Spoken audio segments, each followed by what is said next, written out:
All right, Santino. So, quick video, maybe 5 to 10 minutes, depending on how long it takes me to explain all this, on just some stuff you could do for your hip.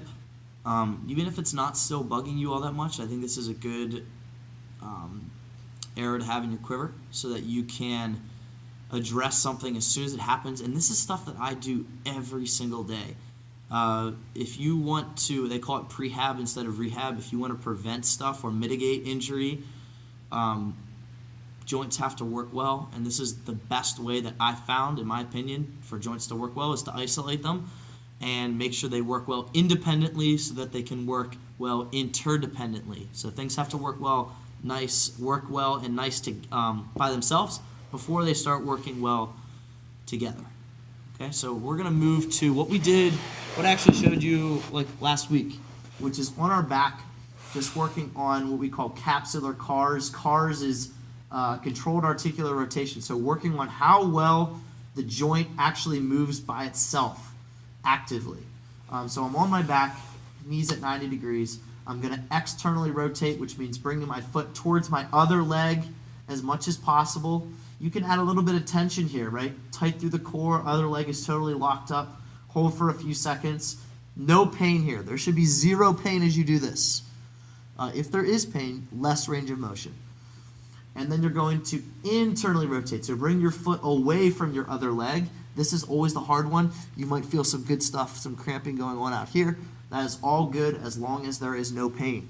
And then you'll just windshield right back and forth, slowly and controlled, for maybe like 8 to 10 reps, taking your time.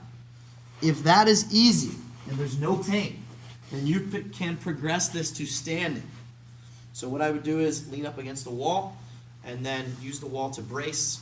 Again, create a little bit of tension through your midsection, and then you will externally rotate. Now you have the force of gravity pulling you down. And internally rotate. This is always the hard one. And you're going to windshield right back and forth. Again, 8 to 10 reps. You can add some tension there through your midsection to keep things from moving. Again, we're only trying to work the hip. Work well independently. Then when you put them back, they'll play nice with others. They work well interdependently. So that's a huge concept in mobility, is making things work nice by themselves so they work really nice with others. So those are the capsular CARs. Those are something I would work on all the time. Here's a nice little quick one too.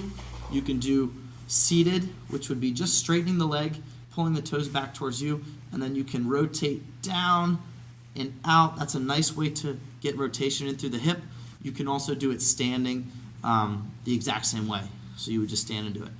The next version I'm going to show you is once you've cleared this, once there's no pain with this, then you can start incorporating this into a full hip range of motion, which I'm going to show you. Let me put the camera up here real quick. So this is called a hip CAR.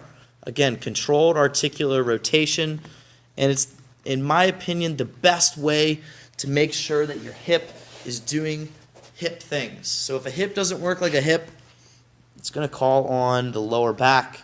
It's going to call on all kinds of other stuff, T-spine, all that other stuff is going to have to work super hard, extra hard, to accommodate for a hip that doesn't work like a hip.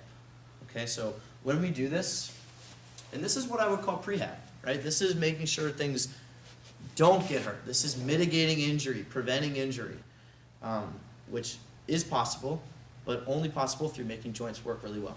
So on the hip CAR, you can use something like a PVC pipe. You can hold on to something, but I would hold on to something so that balance isn't your limiting factor. So when I do the hip CAR, I'm going to break this down for you. First is standing tall, making sure this other leg isn't bending. When I bring my knee up, I don't want this other knee to bend.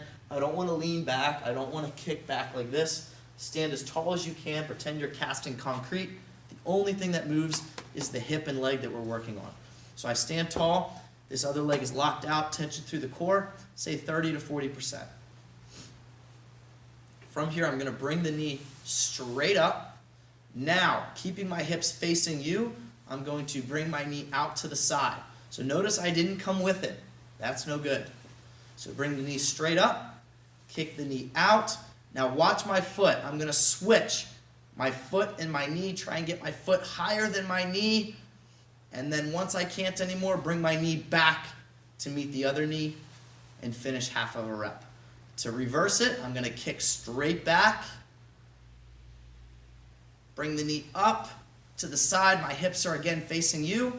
Bring the knee up as high as possible. And then finish with the knee back in line with your line of sight. So real quick here. Bring the knee up, out. Foot comes higher than the knee. That's the hard part. You're going to feel that all through here. And then bring the knee back to meet the other knee. Reverse it. Bring the knee up. Boom. Stick it. And then finish. So from the side, you'll see what this looks like. Bring the knee up. Out. Bring the foot. Try and get it higher than the knee. Finish with the knee at the other one. At reverse. And bring the knee straight up. And then I finish my full hip car.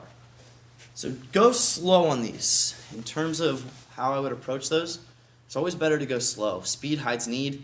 You're going to go through that really quickly. You're going to have a whole bunch of compensations that you won't feel. If you go slow, you'll be able to feel them better and I think get more out of it. So take your time with those. I would do those as much as possible. Those are a really good one. Like if you're lifting downstairs and you're doing something heavy upper body, hip cars, lower body. So that's a really nice complementary match. They won't compete. They're not going to take away from your upper body movements, and your lower body won't be so fatigued you can't do your hip cars well. On the flip side of that, I like to really do lower body movements with upper body cars. Those are also a really nice complementary match, which we can get into if you want. But the shoulder car is a really nice way to start. The hip car is a really nice way to start. I would do these as much as possible, even if your hip is not still bugging you in that groin, which seems to be muscular based on the symptoms that it's presenting. I would still do these quite a bit. It's like finishing your medicine when the doctor gives it to you, to make sure you kill whatever was making you sick.